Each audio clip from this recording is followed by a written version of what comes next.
నమస్తే welcome to Saaho TV ముందుగా headlines. అణ్వాయుధ ప్రయోగానికి వెనుకాడమని తేల్చి చెప్పిన రష్యా అధ్యక్షుడు. ఉక్రెయిన్తో చర్చలకు సిద్ధమన్న వ్లాదిమిర్ పుతిన్. గాల్లోకి ఎగిరిన క్షణాల్లోనే పేలిన జపాన్ తొలి ప్రైవేట్ రాకెట్. ఒక్కరోజే 13% పడిపోయిన స్పేస్ వన్ కంపెనీ షేర్లు.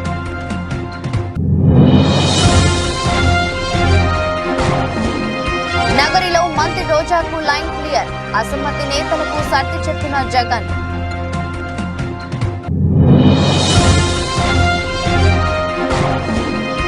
ఏపీ అసెంబ్లీ ఎన్నికల్లో కాంగ్రెస్ పోటీ చేసే స్థానాలపై షర్మిల కీలక ప్రకటన.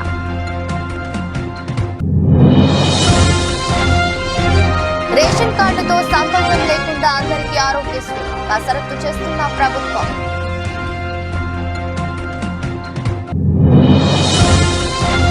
నాలుగో రోజుకు చేరిన లక్ష్మీ నరసింహస్వామి వార్షిక బ్రహ్మోత్సవాలపై ప్రత్యేక శ్రద్ధ పెట్టిన రాష్ట్ర ప్రభుత్వం. గుజరాత్ పై షెఫాలి మెరుపుల టైటిల్ ఫైట్ కు దూసుకెళ్లిన ఢిల్లీ.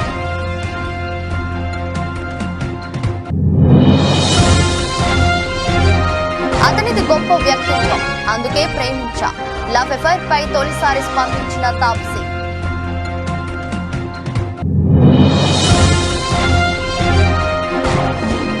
నష్టాల్లో స్టాక్ మార్కెట్ సూచీలు 22,000 దిగువకు నిఫ్టీ.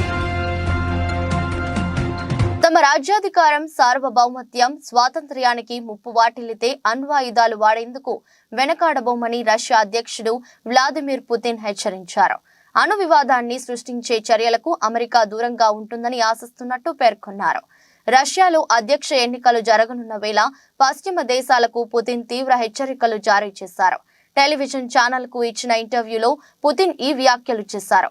జో బైడెన్ ను అనుభవజ్ఞుడైన రాజకీయవేత్తగా అభివర్ణించారు. ప్రపంచం అణువ యుద్ధం వైపు వెళ్తుందని తాను అనుకోవడం లేదన్నారు. ఉక్రెయిన్ తో చర్చలకు తలుపులు ఎప్పుడు తెరిచే ఉంటాయని స్పష్టం చేశారు. In an interview on state television, the Russian leader described US President Joe Biden as a veteran politician who fully understands the dangers of an escalation in tensions. He claimed Russia's nuclear capabilities are more advanced than the West's. The United States announced that they were not going to send troops. We know what American troops are on the Russian territory. These are invaders. This is how we will treat it, even if they appear on the territory of Ukraine and they understand this. I said that Biden is a representative of the traditional political school, and this is proved. But besides Biden, there are plenty of other specialists in the field of Russian-American relations and in the field of strategic deterrence. Therefore, I don't think that everything is rushing so head-on here, but we are ready for this. వాణిజ్యపరంగా అంతరిక్ష ప్రయోగాల రంగంలోకి ప్రవేశించాలన్న Japan ప్రయత్నాలకు ఆదిలోనే చుక్కు ఎదురైంది. బుధవారం ఉదయం కుషిమేటో పట్టణంలోని లాంచ్ సెంటర్ నుంచి నింగిలోకి బయలుదేరిన దేశంలో తొలి ప్రైవేట్ రాకెట్ కైరోస్ లాంచ్ అయిన కొద్ది సెకండ్లలోనే పేలిపోయింది. ఈ రాకెట్ నింగిలోకి ఎగిరితే జపాన్ చరిత్రలోనే తొలి ప్రైవేట్ రాకెట్ నింగిలోకి ఎగిరిన రికార్డు క్రియేట్ అయ్యేది. ఈ రాకెట్ ను స్పేస్ వన్ అనే స్టార్టప్ కంపెనీ తయారు చేసింది. 59 అడుగుల పొడవైన కైరోస్ రాకెట్ ఘన ఇంధనంతో పనిచేస్తుంది. కైరోస్ రాకెట్ ప్రభుత్వానికి చెందిన శాటిలైట్ ను నింగిలోకి మోసుకెళ్లాల్సి ఉంది. రాకెట్ పేలిపోవడంతో భారీగా మంటలు ఎగిసిపడ్డాయి. శిథిలాలు సమీపంలోని పర్వతాలు సముద్రం మీద చెల్లా చెదురుగా పడ్డాయి. ఈ రాకెట్ మార్చి 9వ తేదీనే లాంచ్ కావాల్సి ఉండగా పలు కారణాల వల్ల లాంచింగ్ వాయిదా పడింది. రాకెట్ పేలిపోవడంతో స్పేస్ వన్ కంపెనీ షేర్లు జపాన్ స్టాక్ మార్కెట్లో ఒక్కరోజే 13% పడిపోయాయి.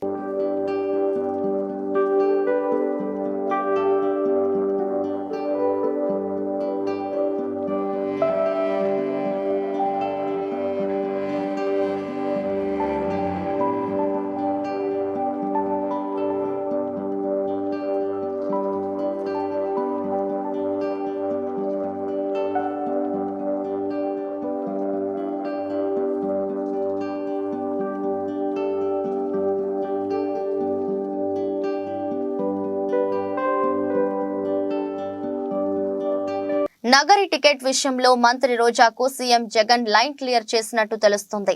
ఏపీలో ఎన్నికలు సమీపిస్తున్న వేళ మంత్రి రోజాపై వ్యతిరేకత పెరుగుతుంది. నియోజకవర్గ పరిధిలోని నేతలు రోజాని వ్యతిరేకిస్తున్నారు. ఎన్నికలలో రోజాకు టికెట్ ఇస్తే సహించేది లేదని కొంతమంది వైసీపీ నేతలు అసహనం వ్యక్తం చేస్తున్నారు. నగరిలో రోజాకి తప్ప ఇతరులు ఎవరికి సీటు కేటాయించినా తాము గెలిపిస్తామని అంటున్నారు. ఈ నేపథ్యంలో మంత్రి రోజా సీఎం జగన్ ను కలిసి అసమ్మతి నేతలపై ఫిర్యాదు చేశారు. దీనిపై స్పందించిన సీఎం జగన్ నగరి టికెట్ విషయంలో మంత్రి రోజాకు లైన్ క్లియర్ చేసినట్టు సమాచారం. అసమ్మతి నేతలకు సర్ది చెప్పిన జగన్ అందరూ కలిసి పనిచేయాలని సూచించినట్టు తెలుస్తోంది. మరోవైపు సత్తెనపల్లి, నర్సరావుపేట నగరి అసంతృప్త నేతలకు కూడా సీఎం జగన్ సర్ది చెప్పారు. కొన్ని రోజులుగా మంత్రి అంబటి పలువురు నేతలకు మధ్య గ్యాప్ వచ్చినట్టు తెలుస్తోంది. అంబటిని గెలిపించాల్సిన బాధ్యత తమదేనని అసంతృప్తి నేతలకు జగన్ సూచించారు. మళ్లీ అధికారంలోకి వచ్చాక అందరికీ తగిన ప్రాధాన్యత ఉంటుందని అసంతృప్తి నేతలకు భరోసా ఇచ్చారు. నరసరావుపేట ఎమ్మెల్యే గోపిరెడ్డి నుంచి తాము ఎదుర్కొంటున్న సమస్యలను సీఎం జగన్ కు 6 సంతృప్త నేతలు వివరించారు. తమ రాజకీయ విశ్వసనీయతను దెబ్బతీసేలా గోపిరెడ్డి వ్యవహరిస్తున్నారంటూ నేతలు వాపోయారు. ఇక ముందు ఎలాంటి ఇబ్బందులు లేకుండా చూసే బాధ్యత తనదని జగన్ హామీ ఇచ్చారు. పార్టీ నిలబెట్టిన అభ్యర్థిని గెలిపించేందుకు అందరూ కలిసి పనిచేయాలని సీఎం జగన్ సర్ది చెప్పారు.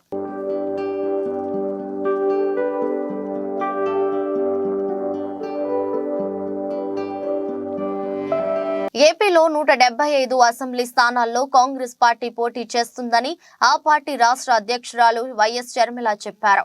కాంగ్రెస్ ఏపీలో ఉందనడానికి 1500 అప్లికేషన్లు రావడం నిదర్శనమన్నారు. అభ్యర్థుల ఎంపిక పారదర్శకంగా జరుగుతుందని షర్మిల తెలిపారు. బీజేపీ ఇతర పార్టీలు అభ్యర్థుల ఎంపిక ఈ విధంగా జరగదన్నారు. బీజేపీ ఇతర రీజనల్ పార్టీలు నియంతలా తయారవుతున్నాయని షర్మిల చెప్పారు. అసెంబ్లీ, లోక్సభ స్థానాల్లో పోటీకి అప్లికేషన్ పెట్టుకున్న అభ్యర్థుల మీద చర్చ జరిగింది. గత ఎన్నికల్లో కాంగ్రెస్ కు 1% మాత్రమే ఓట్లు వచ్చాయి. అసెంబ్లీ, లోక్సభ సీట్లలో గట్టి పోటీ ఇవ్వగలము.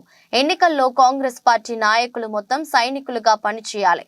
పార్టీ ఆదేశిస్తే ఎవరైనా ఎక్కడి నుంచైనా పోటీ చేయాల్సిందే. సిపిఎం, సిపిఐ పార్టీలతో చర్చలు జరుపుతున్నాం. అందరినీ కలుపుకొని ముందుకు వెళ్తాం. కాంగ్రెస్ పార్టీ మొదటి నుంచి ప్రత్యేక హోదా, విభజన హామీల కోసం పోరాటం చేస్తుంది. గతంలో ప్రత్యేక హోదా మీద మాట్లాడిన సీఎం జగన్ ఇప్పుడు ఎందుకు మాట్లాడటం లేదు? ప్రత్యేక హోదాపై జగన్ సమాధానం చెప్పాలి. ప్రత్యేక హోదా, పోలవరం, రాజధాని అంశాలపై కాంగ్రెస్ పార్టీ బలంగా నిలబడుతుంది అని షర్మిల అన్నారు. రాష్ట్ర ప్రజలు ఎలా చూస్తున్నారు, మీరు ఎలా చూస్తున్నారు, ఇది ఏం పద్ధతి అని ఎవరికి అనిపించటం లేదా? అసలు గమనించాల్సిన పాయింట్ ఏమిటంటే మన రాష్ట్రంలో ప్రత్యేక హోదా గురించి ఊసే లేకుండా చేశారు తెలుగుదేశం పార్టీ, వైసీపీ పార్టీలు కలిసి. ప్రత్యేక హోదా మనకు ఊపిరి. ప్రత్యేక హోదా లేకపోతే మనం బాగుపడలేం, మనకు భవిష్యత్తు లేదు. 10 సంవత్సరాలుగా అది నిరూపణ అయ్యింది. అయినా కూడా ఈ 10 సంవత్సరాలలో ఎమ్మెల్యేలు, ఎంపీలు ఇంతమంది అధికారంలో ఉండి కూడా అసలు ఊసే లేకుండా చేశారు. అసలు ఆ మాటే లేకుండా చేశారు. ప్రత్యేక హోదా అన్న అంశమే లేకుండా చేస్తున్నారు కదా. ఈరోజు మేము కాంగ్రెస్ పార్టీగా వచ్చి మేము కొట్లాడుతున్నాం తప్ప ప్రత్యేక హోదా గురించి తెలుగుదేశం పార్టీ గాని, చంద్రబాబు గారు గాని, వైసీపీ జగన్మోహన్ రెడ్డి గారు గాని ఒక్క నిజమైన ఉద్యమమైనా చేశారా అధికారంలో ఉండి, ముఖ్యమంత్రులుగా ఉండి అని అడుగుతున్నాం. ఈరోజు ప్రత్యేక హోదా మనకు బీజేపీ పార్టీ ఇవ్వలేదు. పోలవరం ప్రాజెక్టు ఇవ్వలేదు. మనకు రాజధాని ఇవ్వలేదు. ఒక్క హామీ కూడా నెరవేరకపోతే మరి చంద్రబాబు గారు బీజేపీ పార్టీతో ఎందుకు పొత్తు పెట్టుకుంటున్నారో సమాధానం చెప్పాలి. ఏం చేసింది బీజేపీ పార్టీ అని పొత్తు పెట్టుకుంటున్నారు? బీజేపీ పార్టీ ఇంత మోసం చేస్తే, ఇంత వెన్నుపోటు పొడిస్తే చంద్రబాబు గారు అంతగా తిట్టి, అంతగా దూషించి మళ్ళీ ఈ రోజు రాష్ట్రం కోసమని నేను పొత్తు పెట్టుకుంటున్నానని చెప్తున్నాడంటే ఇంకా ఏమనాలి మనిషిని? ఈ పెద్ద మనిషి ఊసరి వాళ్ళ కంటే ఎక్కువ రంగులు మారుస్తున్నారు కదా. ఫస్ట్ ఏమో ప్రత్యేక హోదా కోసం పొత్తు పెట్టుకుంటున్నానని చెప్పాడు. ఎన్నికలు గెలిచారు. వాళ్ళ కేబినెట్ లో అధికారం కూడా అనుభవించారు. ఆ తర్వాత లేదు అని తిట్టి మరీ బయటకు వచ్చారు. మళ్ళీ ఇప్పుడు మళ్ళీ మెచ్చుకొని మేము గౌరవిస్తున్నామని చెప్పి మళ్ళీ చేరుతున్నారు. దేనికంటే మీకు గౌరవం? పవన్ కళ్యాణ్ గారు కూడా అడుగుతున్నాను. మోడీ అంటే అపారమైన గౌరవం అన్నారు. దేనికి మీకు అపారమైన గౌరవం? మనకు పోలవరం ఇచ్చినందుకు మీకు అపారమైన గౌరవమా? మన రాజధాని ఇచ్చినందుకు మీకు అపారమైన గౌరవమా? స్పెషల్ చేసి ఇచ్చినందుకు మీకు అపారమైన గౌరవమా? ప్రజలకు సమాధానం చెప్పాల్సిన అవసరం ఉంది. రాష్ట్రంలో ఆరోగ్యశ్రీని ప్రత్యేక పథకంగా అమలు చేయాలని ప్రభుత్వం భావిస్తుంది. రేషన్ కార్డు ఆర్థిక స్థితితో సంబంధం లేకుండా ప్రజలందరికీ వర్తించేలా ఈ పథకాన్ని విస్తరించాలని నిర్ణయించింది. ఈ నిర్ణయానికి అనుగుణంగా లబ్ధిదారులకు రాజీవ్ ఆరోగ్యశ్రీ పేరుతో కొత్త కార్డులు ఇవ్వాలని యోచిస్తోన్నది. ఈ నేపథ్యంలో లబ్ధిదారుల గుర్తింపు, ఇతర మార్గదర్శకాలపై అధికారులు కసరత్తు చేస్తున్నారు. ప్రైవేట్ ఇన్సూరెన్స్ కంపెనీల తరహాలో ప్రతి కుటుంబాన్ని ఒక యూనిట్ గా తీసుకుని ప్రత్యేక నంబర్ కేటాయించి కార్డులు ఇవ్వాలని నిర్ణయించినట్టు సమాచారం. రాష్ట్ర వ్యాప్తంగా అందరికీ డిజిటల్ హెల్త్ ప్రొఫైల్ రూపొందిస్తామని ఇప్పటికే ప్రకటించిన ప్రభుత్వం ఈ వివరాలను ఆరోగ్యశ్రీ కార్డులతో అనుసంధానం చేయనున్నది. 2-3 నెలల్లో ఈ ప్రక్రియ ప్రారంభమయ్యే అవకాశం ఉన్నది. ప్రస్తుతం రాష్ట్రంలో 90 లక్షలకు పైగా తెల్ల రేషన్ కార్డులు ఉన్నాయి. మిగతా వారిలో ప్రభుత్వ ఉద్యోగులు వంటి వారు ఉన్నారు. వారికి కూడా ప్రభుత్వం ప్రత్యేకంగా హెల్త్ స్కీమ్ ను అమలు చేయాల్సి వస్తుంది. దీంతో 90% పైగా జనాభాకు ప్రభుత్వ హెల్త్ స్కీమ్ వర్తిస్తుందని వైద్య శాఖ చెబుతుంది. మిగతా వారిని కవర్ చేసి రేషన్ కార్డుతో లింక్ తీసేస్తే కార్డుల సంఖ్య తగ్గుతుందని భావిస్తున్నట్టు సమాచారం. ఇలా చేస్తే ప్రభుత్వంపై ఏటా దాదాపు 450 కోట్ల మేరకు అదనపు భారం పడుతుందని అంచనా.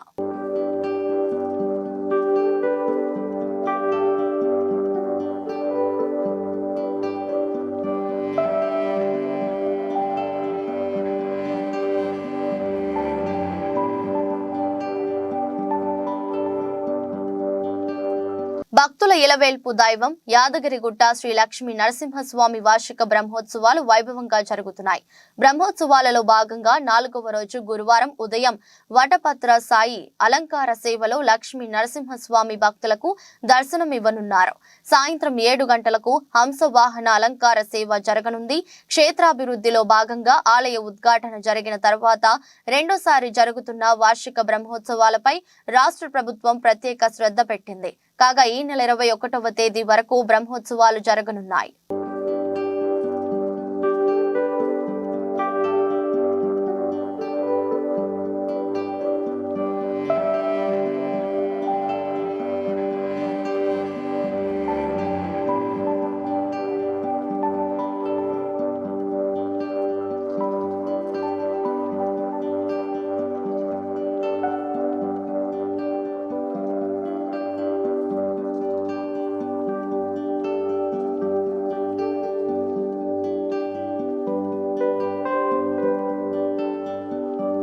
ములుగు నియోజకవర్గంలోని పెద్దాపూర్, గుర్రంపేట, బౌసింగ్పల్లి, సుబ్బక్కపల్లి గ్రామాల్లో 2,34 లక్షలతో చేపట్టిన పలు అభివృద్ధి కార్యక్రమాలను కొబ్బరికాయ కొట్టి ప్రారంభించిన రాష్ట్ర పంచాయతీరాజ్ గ్రామీణాభివృద్ధి స్త్రీ సంక్షేమ శాఖ మంత్రి వర్యులు డాక్టర్ ధనసరి అనసూయ సీతక్క.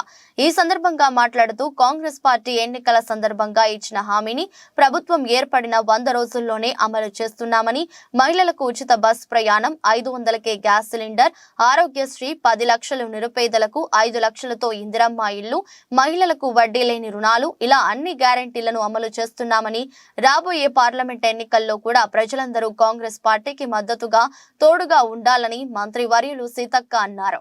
ఈ కార్యక్రమంలో వివిధ శాఖల అధికారులు మరియు కాంగ్రెస్ పార్టీ జిల్లా, బ్లాక్, మండల, గ్రామ నాయకులు, కార్యకర్తలు ఉన్నారు.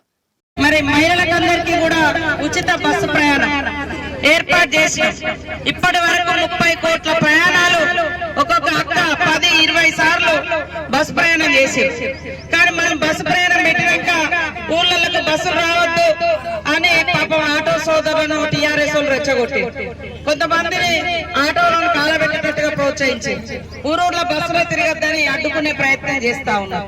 మేమేమంటామంటే ఆటోల టైంలో ఆటోలు తిరుగుతాయి, ఎందుకంటే పొద్దున సాయంత్రం బస్సు వస్తుంది. ఇప్పుడు ఇక్కడ నుంచి హన్మకొండ పోవాలి, మరి ఆటో హన్మకొండ దాకా వస్తుందా? రాదు కదా. మరి అట్లా హన్మకొండ దాకా పోవాలంటే కనీసం 200 రూపాయలన్నా ఖర్చు వస్తుంది. 200 రూపాయలు నెలకు ఒక 4-5 సార్లు పోయేటోళ్ళు అయితే మరి ఒక 2-3 వేల రూపాయలన్నా వాళ్ళకు మిగులుతాయి ఆడోళ్ళకు, అక్కలకు అని మన సీఎం రేవంత్ రెడ్డి గారు సోనియమ్మ ఆదేశం మేరకు ఉచితంగా బస్సు ప్రయాణం పెట్టింది. ఎవరెన్ని అడ్డుకున్నా 30 కోట్ల ప్రయాణాలు అంటే మన మహిళలు అన్ని సార్లు బస్సులు ఎక్కి దిగింది. అదే కాకుండా మరి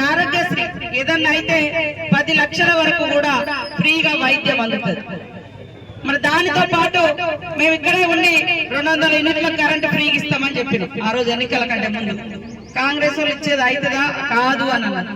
కానీ 200 యూనిట్ల కరెంటు మరి రేపటి నుంచి వచ్చేటువంటి బిల్లు మీకు కరెంటు బిల్లు ఉండదు. అంతకుముందు చూస్తే నాకు చాలా సార్లు వచ్చిన ఫోన్, ఎస్సీ కాలనీ కట్ అయింది, ఎస్టీ కాలనీ కట్ అయింది, బీసీ కాలనీ కరెంటు బిల్లులు కట్టట్లేదని ఇల్లు.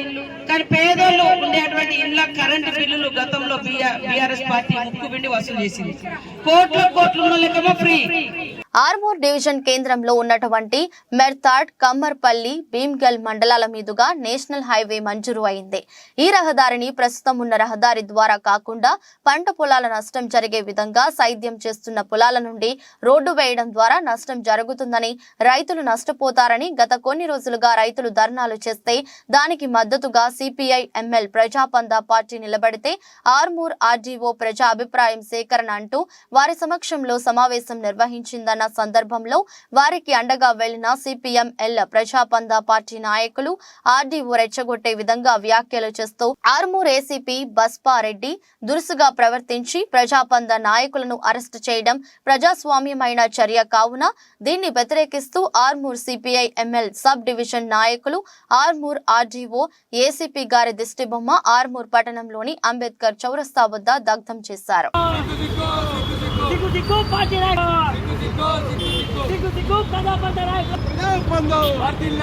రైతుల పక్షాన మాట్లాడమే నేరమా? రైతుల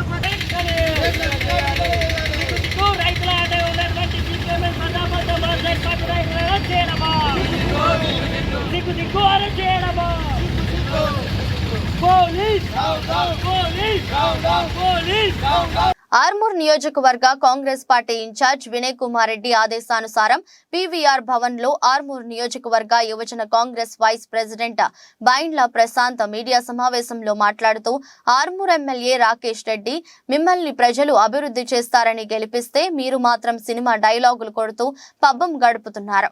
బిడ్డ రాకేష్ రెడ్డి కాంగ్రెస్ నాయకుల గురించి ఇష్టానుసారంగా మాట్లాడితే నీకు పుట్టగతులు ఉండకుండా చేస్తామన్న విషయాన్ని గుర్తుంచుకోండి. నీకు దమ్ముంటే నిధులు తీసుకురండి, లేకపోతే అభివృద్ధికి సహకరించండి. కానీ తెలంగాణ ముఖ్యమంత్రి రేవంత్ రెడ్డిని విమర్శిస్తే ఆర్మూర్ నియోజకవర్గంలో మా యువజన కాంగ్రెస్ నాయకులు మిమ్మల్ని తిరగకుండా చేస్తారు, జాగ్రత్త అని హెచ్చరించారు. విలేకరుల సమావేశంలో విచ్చేసిన వారు town president Vijay Agarwal, youth Congress నియోజకవర్గ జనరల్ సెక్రటరీ తిరుమన్పల్లి నవనీత్, నియోజకవర్గ నాయకులు ఎడ్డిగారి నిఖిల్, తోపారం భగత్, శ్రావణ్, రాజశేఖర్, గుండు, హరీష్, అల్జాపూర్ కిరణ్, వినోద్, సుశాంత్, యువజన పార్టీ నాయకులు తదితరులు పాల్గొన్నారు. రాకేష్ రెడ్డి గారు, మీరు ఒక ఎమ్మెల్యే స్థాయిని మర్చిపోయి ఇష్టానుసారంగా మా రేవంత్ రెడ్డిని ఇష్టం వచ్చినట్టు మాట్లాడుతున్నారు. ఖబర్దార్, రేవంత్ రెడ్డి జోలికి వస్తే ఖబర్దార్ మీకు బుద్ధి చెప్తాం, తరిమి కొడతాం. రాకేష్ రెడ్డి గారు, మీకేమైనా ప్రజల మీద చిత్తశుద్ధి ఉంటే మీరు గెలిచి 90 రోజులు అవుతుంది. ఇప్పటికీ కాంగ్రెస్ గవర్నమెంట్ చిత్తశుద్ధితోటి మా రేవంత్ రెడ్డి గారు ఏదైతే 6 గ్యారంటీలు అమలు పరుస్తుండో ఏ ఒక్క అమలు పరిచిన కార్యక్రమాన్ని మీరు ఎక్కడైనా చేసిర్రా? ఎక్కడ కూడా చేయలేరు. మీరు ఓన్లీ మతాల మధ్య చిచ్చు పెట్టుకుంటా తలవార్లు దిత్తాం, చాకులు దిత్తాం అంటే నడదిడా రాయలసీమ రాజకీయం నడది రాకేష్ రెడ్డి గారిడా. మీరు కొంచెం ప్రజలు జమ్మికుంట తహసీల్దార్ జానకి ఆమె బంధువుల ఇళ్లలో 5 చోట్ల నిన్న ఉదయం నుండి రాత్రి వరకు ఏసీబీ అధికారులు సోదాలు చేశారు. ఈ సోదాల్లో 3,20,00,000 విలువైన ఆస్తులను ఏసీబీ గుర్తించింది. అంతేకాకుండా 7 ఎకరాల వ్యవసాయ భూమితో పాటు భారీగా ఓపెన్ ప్లాట్లను కొనుగోలు చేసినట్లు గుర్తించారు. వాటితో పాటు 1.4 కిలోల బంగారు ఆభరణాలతో పాటు 1,40,000 నగదు స్వాధీనం చేసుకున్నారు. తహసీల్దార్ జానకి కరీంనగర్ కోర్టు 14 రోజుల పాటు రిమాండ్ విధించింది.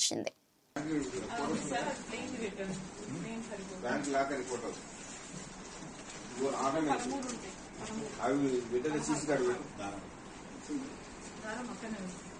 సతీష్ పెట్టు, క్యాష్ కూడా పెట్టు, ఒకసారి క్యాష్ కూడా నాకు రోజు పెట్టాలి.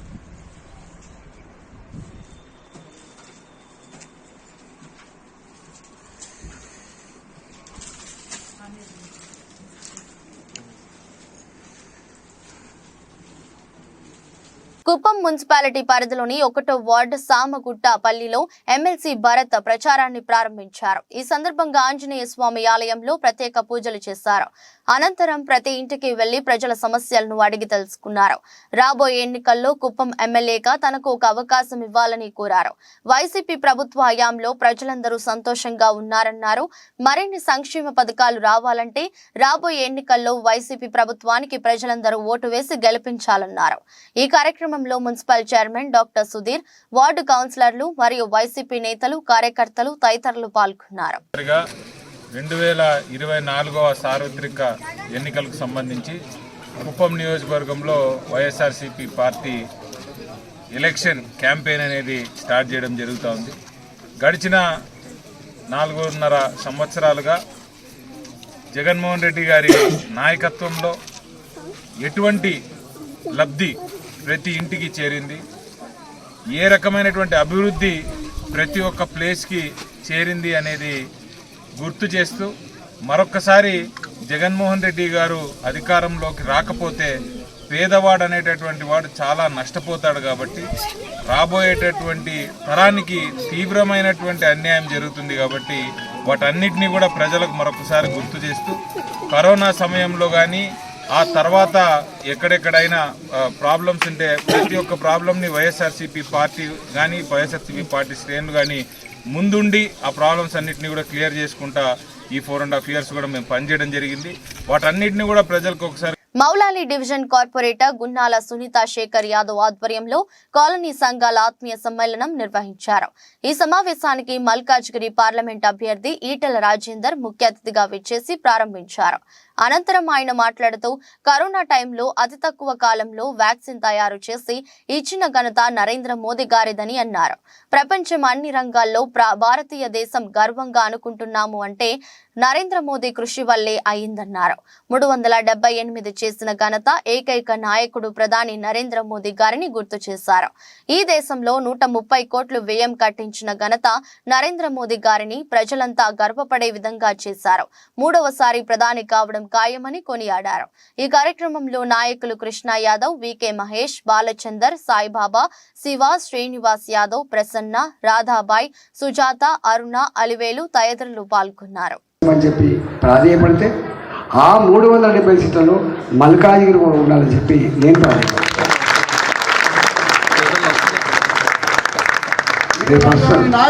ఎత్తుతాండ్రు మా సునీత మండలం దొరుకుతున్నారు వాళ్ళు. 150 కోట్లు పెట్టాడు దొరకన్నా 200 కోట్లు పెట్టాడు. నా మీద 200 కోట్లు పెట్టాడు, 150 కోట్లు పెట్టాడు. ఇప్పటికే ఒకసారి ఎక్స్పెరిమెంట్ అయిపోయింది. మీరందరూ వచ్చింది. నా అదృష్టం ఏంటంటే 2021లో జరిగిన ఎన్నికలప్పుడు వీళ్ళందరూ నా వచ్చి పనిచేసినప్పుడు నేను ఎవరినో నా పనితనం ఏంటో వీళ్ళు తెలుసు కాబట్టి మాట్లాడు. నాకు ఎన్నడూ ఓట్లలో డబ్బులు అనేది తెలియదు. నాకు దావతులు కూడా ఇచ్చింది తెలియదు. నాకు ఎన్నడు 20 ఏళ్ళు ఏనాడు వాళ్ళు నిండు మనసుతో ఆశ్రయించి పంపించారు. వాళ్ళ కాలు మొదలైతే పనితో పీకింత పని చేసి WPL లో ఢిల్లీ క్యాపిటల్స్ దుమ్ము రేపింది. భారీ విజయం లక్ష్యంగా బరిలోకి దిగిన ఢిల్లీ అనుకున్న ఫలితాన్ని అందుకుంది. బుధవారం పూర్తి ఏకపక్షంగా సాగిన పోరులో ఢిల్లీ 7 వికెట్ల తేడాతో గుజరాత్ జైంట్స్ పై ఘన విజయం సాధించింది. దీంతో లీగ్ ఫైనల్లోకి ప్రవేశించింది. గుజరాత్ నిర్దేశించిన 127 పరుగుల లక్ష్య ఛేదనలో ఢిల్లీ 13.1 ఓవర్లలో 129/3 స్కోరు చేసింది. ఓపెనర్ శేషావలి వర్మ బంతుల్లో 71, 7 4లు, 5 6లు, అర్ధ సెంచరీతో విజృంభించగా జమీమా రోడ్రింగ్స్ దూకుడుగా ఆడింది. తనుజా కన్వర్ 2 వికెట్లు తీసింది. అంతకుముందు ఢిల్లీ 20 ఓవర్లలో 126/9 స్వల్ప స్కోరుకే కుప్పకూలింది. కాప్, మిన్ను, మణి, సికా పాండే దాటికి గుజరాత్ వరుస విరామాల్లో వికెట్లు కోల్పోయింది. భారతి, ఫల్మాలి మినహా అందరూ ఘోరంగా విఫలమయ్యారు. శేషాలికి ప్లేయర్ ఆఫ్ ది మ్యాచ్ దక్కింది.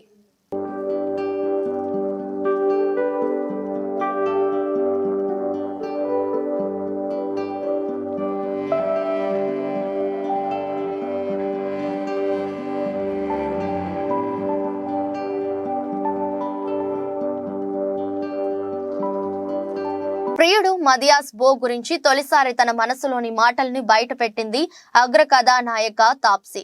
డెన్మార్క్ బ్యాడ్మింటన్ ప్లేయర్ అయిన మదియాస్ బోతో ఈ అమ్మడు తన గత 9 ఏళ్లుగా ప్రేమలో ఉంది. అయితే తన లవ్ అఫైర్ పై ఈ భామ ఇప్పటి వరకు ఎక్కడా స్పందించలేదు. ఈ జంట త్వరలో పెళ్లి పీటలెక్కబోతున్నారని వార్తలు వస్తున్నాయి. ఈ నేపథ్యంలో మదియాస్ పో గురించి ఆసక్తికరమైన వ్యాఖ్యలు చెప్పింది తాప్సీ. మదియాస్ పరిచయం కాకముందు నేను కొంతమంది అబ్బాయిలతో స్నేహం చేశాను. కానీ ఎవరి వ్యక్తిత్వం నన్ను ఆకట్టుకోలేదు. పురుషుల్లో నిజాయితీతో పాటు జీవితం పట్ల పరిణతి ఉండాలని క్రమంగా తెలుసుకున్నాను. ఈ లక్షణాలు మతియాస్ పోలో పుష్కలంగా ఉన్నాయి. అతను నా జీవితానికి భద్రత కల్పించగలడని మా ప్రయాణంలో అర్థం చేసుకున్న గొప్ప వ్యక్తిత్వం కలిగిన అతనితోనే జీవితాన్ని పంచుకోవాలని నిర్ణయించుకున్నా అని తాప్సీ చెప్పుకొచ్చింది. అయితే పెళ్లి వార్తలపై స్పందించడానికి ఈ భామ నిరాకరించింది. సమయం వచ్చినప్పుడు తానే ఈ విషయాన్ని వెల్లడిస్తానని చెప్పుకొచ్చింది.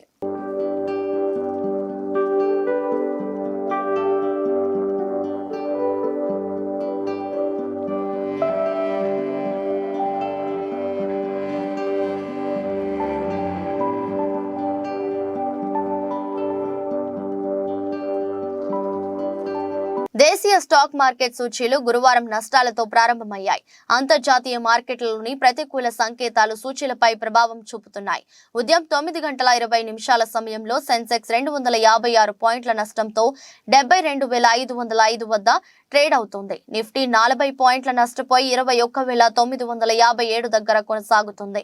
డాలర్తో పోలిస్తే రూపాయి మారకం విలువ 82.85 వద్ద ప్రారంభమైంది. సెన్సెక్స్ 30 సూచీలో Reliance, HCL, Tech Mahindra, Tech Infosys, Sun Pharma, M&M, Maruti, L&T, Power Grid, TCS, Kotak Mahindra Bank షేర్లు లాభాల్లో ట్రేడ్ అవుతున్నాయి. బజాజ్ ఫినాన్స్, టాటా స్టీల్, టైటన్, ఇండస్ఇండ్ బ్యాంక్, బజాజ్ ఫిన్సర్వ్, టెక్ మహీంద్రా, JSW స్టీల్, టాటా మోటార్స్, విప్రో, ITC షేర్లు నష్టాల్లో కొనసాగుతున్నాయి. అమెరికా మార్కెట్లు బుధవారం నష్టాలతో ముగిశాయి.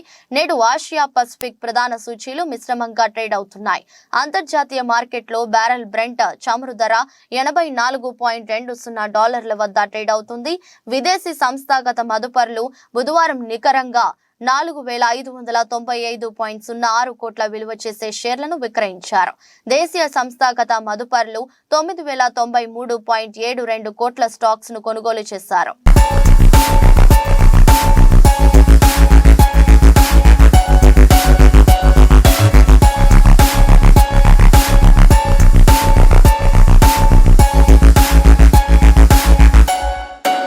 నమస్తే, వెల్కమ్ టు భావత్ న్యూస్. ముందుగా హెడ్లైన్స్. అణ్వాయుధ ప్రయోగానికి వెనుకాడమని తేల్చి చెప్పిన రష్యా అధ్యక్షుడు. ఉక్రెయిన్తో చర్చలకు సిద్ధమన్న వ్లాదిమిర్ పుతిన్.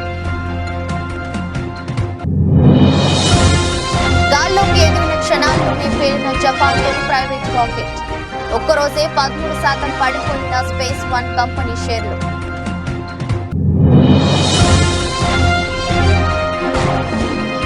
నగరిలో మంత్రి రోజాకు లైన్ క్లియర్. అసమ్మతి నేతలకు సర్ది చెప్పిన జగన్.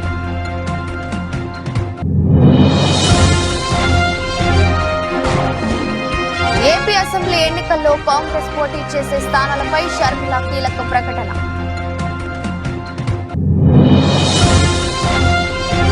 రేషన్ కార్డుతో సంబంధం లేకుండా అందరికీ ఆరోగ్యశ్రీ కసరత్తు చేస్తున్న ప్రభుత్వం.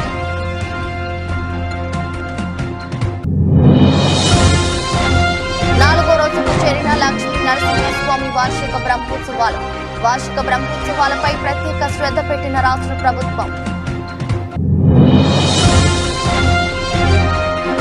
గుజరాత్ పై షెఫాలి మెరుపుల టైటిల్ ఫైట్ కు దూసుకెళ్లిన ఢిల్లీ.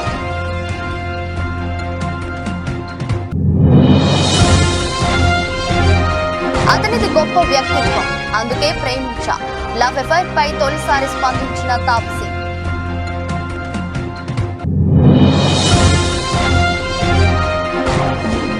నష్టాల్లో స్టాక్ మార్కెట్ సూచీలు 22,000 దిగువకు నిఫ్టీ. నమస్తే, welcome to Telangana capital news. ముందుగా హెడ్లైన్స్.